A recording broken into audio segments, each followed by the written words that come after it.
दोस्तों आप सभी को इथेरियम के बारे में जानकारी ही होगी। तो दोस्तों इसके बारे में कुछ और जानकारी हासिल करते हैं ताकि आपको इसे खरीदने में आसानी हो। तो चलिए फिर देर किस बात की, हम शुरू करते हैं आज की। सबसे पहले इथेरियम क्या होता है और ये बिटकॉइन से किस तरह इथेरियम, जिसे कि इथर भी कहा जाता है, ये तीसरा सबसे ज़्यादा वैल्यूएबल डिजिटल करेंसी है। बिटकॉइन के बाद अगर मार्केट वैल्यू की बात करें तो ये दूसरे स्थान पर आता है और अभी ये जिस टेक्नोलॉजी पर काम करता है उसे इथेरियम ब्लॉकचेन कहा जाता है।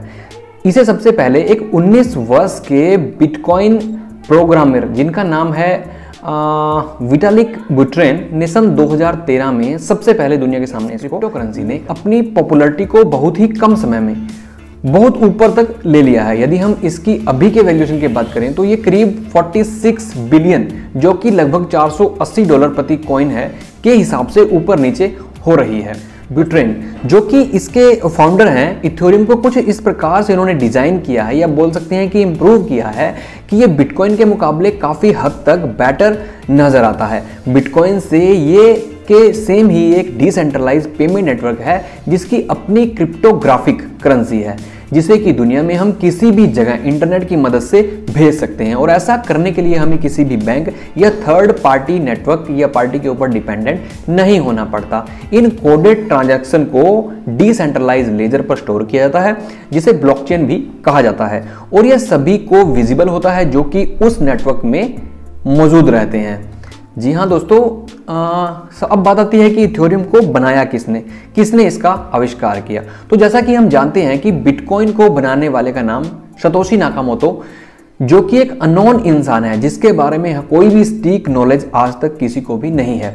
लेकिन इथेरियम के बारे में बात थोड़ी अलग है। इसके जो जनक हैं जिसने इसको बनाया है उनका नाम विटालिक बुटेरिन है, जो कि कनाडा के निवासी हैं और उनका जन्म रशिया में हुआ था। उन्होंने 2013 में इस आइडिया को पब्लिश किया था और जिसे पूरी तरह से सेटअप करने में लगभग उन्हें 2 साल का समय लग गया था। बुटेरिन एक बहुत ही मेधावी छात्र हैं जिनकी दिलचस्पी गणित में बहुत ज़्यादा है। उन्होंने इंटरनेट या इंटरनेशनल ओलंपियाड इन इंफॉर्मेटिक्स सन 2012 में एक ब्रॉन्ज मेडल भी इसके बारे में जीता है। द थील फेलोशिप जो कि वर्थ $1 लाख की थी, 2014 में मिली थी। उसके बाद उन्होंने यूनिवर्सिटी ऑफ वाटरलू से ड्रॉप आउट कर लिया क्योंकि उनका पूरा दिमाग इथेरियम में था और वो चाहते थे कि वो इसे डेवलप करें, क्योंकि उन्होंने फील किया कि बिटकॉइन की बढ़ती हुई सफलता से कि उन्हें इसे डेवलप करना चाहिए, इसलिए उन्होंने अपने को ड्रॉप आउट कर दिया। अब बात आती है कि ये बिटकॉइन से अलग कैसे है। तो दोस्तों क्योंकि ये सेकेंड बिगेस्ट क्रिप्टो करेंसी है तो बिटकॉइन के बाद इथेरियम को हमेशा से बिटकॉइन के साथ में कंपेयर किया जाता है। तो देखा गया है कि इथेरियम बिटकॉइन के मुकाबले बहुत प्रकार से बेहतर माना गया है। इसके बारे में कुछ एक जो फैक्ट हैं वो मैं आपके सामने रखूंगा। तो दोनों का काम बिल्कुल समान है, लेकिन फिर भी इनमें कुछ अंतर है। तो सबसे पहले ब्लॉक टाइम का छोटा होना, जो सबसे पहले जो इनको अलग करता है वो है ब्लॉक टाइम्स का छोटा होना। जी हाँ, इथेरियम में ब्लॉक्स को माइनिंग करने में रफली 15 सेकंड लगते हैं, वहीं बिटकॉइन में ये 10 मिनट की रेट से होते हैं। जल्दी हो जाने की वजह से ब्लॉकचेन को ट्रांजैक्शन डाटा को कंफर्म करने में बहुत ही कम समय में लगता है, जिससे कि ट्रांजैक्शन जो है वो इथेरियम में बिटकॉइन के मुकाबले ज़्यादा तेजी से हो सकती है। सेकंड फैक्ट हम रखते हैं ज़्यादा सोफिस्टिकेटेड फी स्ट्रक्चर का होना। इथेरियम में ट्रांजैक्शन फी स्टोरेज नीड और नेटवर्क यूजेस पर आधारित होते हैं, वहीं बिटकॉइन ट्रांजैक्शन ब्लॉक साइज पर निर्धारित होते हैं और एक दूसरे को कंप्लीट करते रहते हैं। नेक्स्ट जो फैक्ट है वो है ज्यादा सोफिस्टिकेटेड माइनिंग का होना। जी हाँ, बिटकॉइन की माइनिंग में एप्लीकेशन स्पेसिफिक इंटीग्रेटेड सर्किट जिसे ASIC कहते हैं की जरूरत होती है, जिससे कि ज्यादा मात्रा में कैपिटल इन्वेस्टमेंट की जरूरत होती है माइन करने के लिए। वहीं इथेरियम माइनिंग की एल्गोरिदम को डिजाइन किया गया है ASIC, जिसे हम रेसिस्टेंस को ध्यान में रखते हुए, जिससे कि आसानी से माइनिंग को डिसेंट्रलाइज किया जा सकता है। नेक्स्ट फैक्ट की बात करते हैं तो ज़्यादा ट्रांजैक्शन फी का न होना। बिटकॉइन की तुलना में इथेरियम में ट्रांजैक्शन फी बहुत कम पड़ती है। नेक्स्ट नंबर 5 बात करते हैं तो ज़्यादा से ज़्यादा टेक्नोलॉजी का इस्तेमाल होना। इथेरियम में करेंसी के साथ साथ दूसरे थर्ड पार्टी एप्लीकेशन को भी अलाउ किया जाता है। नेटवर्क में रन होने के लिए वहीं बिटकॉइन में केवल करेंसी को ही एलॉय किया जाता है। नेटवर्क में रन होने के लिए अगर हम नेक्स्ट नंबर 6 की बात करते हैं तो माइनर के लिए ज़्यादा प्रॉफिट है इसमें। इथेरियम में बिटकॉइन के मुकाबले जो माइनर्स हैं जो इसे माइन करते हैं उनको प्रॉफिट करने के जो चांसेस हैं वो ज़्यादा हैं। इथेरियम की प्राइस को कैसे इफेक्शन होता है, मतलब कैसे इफेक्ट होता है इथेरियम के प्राइस पर, उस पर बात कर लेते हैं। तो जब से इथेरियम लॉन्च हुआ है तब से इसका मूल्य स्लो रेट से धीरे धीरे बढ़ रहा है। वहीं बिटकॉइन के प्राइस में काफ़ी जल्दी बहुत ज़्यादा फ्लैक्चुएशन इसमें देखा गया और बहुत जल्दी इसकी जो रेट है वो हाई हो गई। बीच में इथेरियम के जो रेट थे बहुत कम हो गए थे क्योंकि किसी ने इसका जो फाउंडर है उसमें मतलब ऐसी एक अफवाह फैला दी थी कि इसके जो फाउंडर हैं वो मर चुके हैं, वो अब जीवित नहीं है। तो इससे क्या हुआ, एक ही दिन में लगभग 20% तक इसका जो इथेरियम के रेट थे वो डाउन हो गए। हाल ही में कई बड़ी कंपनियों ने इथेरियम में इन्वेस्टमेंट किया जिसके चलते इसका जो रेट है वो लगातार बढ़ता जा रहा है। तो इथेरियम ज़्यादा फोकस स्मार्ट कॉन्ट्रैक्ट पर देता है। ये भी एक जानने वाली बात है कि स्मार्ट कॉन्ट्रैक्ट क्या है।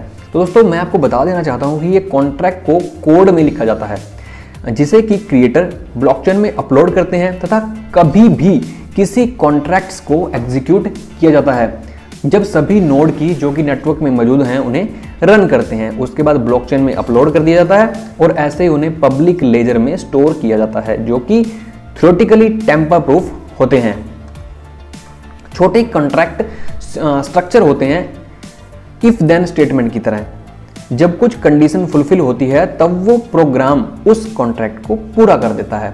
क्योंकि सभी कंप्यूटर जो कि नेटवर्क में स्थित हैं वो सारे हो रहे ट्रांजैक्शन जो कि डिजिटल लेजर में हो रही ट्रैक हो रही होती है, इस चीज़ को टेम्पर करना या छेड़छाड़ करना उसके साथ संभव नहीं होता। और अगर इसके साथ कोई छेड़खानी करता भी है तो उसके बारे में पता चल जाता है। तो इथेरियम की टीम कौन है? इथेरियम की टीम तो दोस्तों विटालिक बुटेरिन जो कि इसके सीईओ हैं। 2011 में बिटकॉइन की मदद से विटालिक ने क्रिप्टो करेंसी और ब्लॉकचेन टेक्नोलॉजी को डिस्कवर किया और बिटकॉइन को समझने के लिए 2012 में बिटकॉइन मैगजीन को देखा। बात करते हैं 2011 से 3 साल बाद 2014 में थील फेलोशिप मिलने के बाद उसने इथेरियम पर फुल टाइम काम करने के लिए जो इस यूनिवर्सिटी में वो पढ़ते थे उससे उन्होंने ड्रॉप आउट कर लिया। और विटालिक ने इस बात को समझा कि फ्यूचर में ऑफर करने के लिए ब्लॉकचेन टेक्नोलॉजी के पास क्या कुछ है और 2013 में उन्होंने इथेरियम को इन्वेंट किया था। उसके बाद केविन वुड जो कि सीटीओ 2014 में म्यूचुअल फ्रेंड के जरिए केविन बुटालिक से मिले। उन्होंने स्मार्ट कॉन्ट्रैक्ट लैंग्वेज सॉलिडिटी को बनाया। इथेरियम वर्चुअल मशीन के लिए उन्होंने इथेरियम ब्लॉकचेन का पहला येलो पेपर भी लिखा। जेफरी विकल इंसेप्शन के बाद वह इथेरियम पर गो प्रोग्रामिंग की इंप्लीमेशन के कार्य को देख रहे हैं। उसके बाद माइंग चैन यह इथेरियम के एग्जीक्यूटिव डायरेक्टर के तौर पर काम कर रहे हैं और इथेरियम ब्लॉकचेन की रेगुलेटरी को लीगल मैटर्स की निगरानी करते हैं। कितने लोग हैं जो इथेरियम का इस्तेमाल करते हैं? तो आज लगभग 12 मिलियन से भी ज़्यादा लोग क्रिप्टो करेंसी वैलेट को मौजूद है और उसको यूज़ कर रहे हैं जो कि ईथर को होल्ड किए हुए हैं, जिससे इसकी जो रेट है वो धीरे धीरे बढ़ती जा रही है। तो अब बात आती है कि आपको इसके अंदर इन्वेस्टमेंट करना चाहिए या नहीं करना चाहिए। तो अगर मैं इथेरियम के मूल्य की बात करूं तो ये बहुत ही कम समय में काफ़ी गुना बढ़ गया है और बढ़ता ही जा रहा है। तो एक समय में आप सबको बता देना चाहता हूँ कि क्रिप्टो करेंसी का मूल्य का कोई भी स्वरूप नहीं है, कोई वास्तविकता इसकी नहीं है। इसमें उतार चढ़ाव लगातार होता रहेगा और होता रहता है। इसलिए में ऐसे में आपने बहुत से लोगों का नाम सुना होगा जो कि रातों रात करोड़पति बन गए। ये सभी इथेरियम की या बिटकॉइन की देन है। तो इसलिए इसमें इन्वेस्ट करें जितनी आपकी क्षमता हो। तो इथेरियम का फ्यूचर क्या है इसके बारे में बात कर लेते हैं। सबसे मेन है इथेरियम का फ्यूचर, मतलब लॉन्ग लाइफ अगर हम इसमें इन्वेस्ट करते हैं तो क्या होगा फ्यूचर, कहीं ये डूब तो नहीं जाएगा।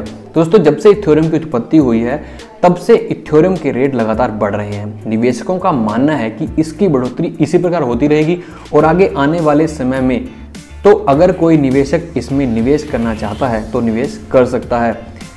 ऐसे इसलिए भी कि बहुत बड़े कंपनीज जैसे कि जेपी मॉर्गन चेस और माइक्रोसॉफ्ट ने भी इसके अंदर अपना निवेश किया है।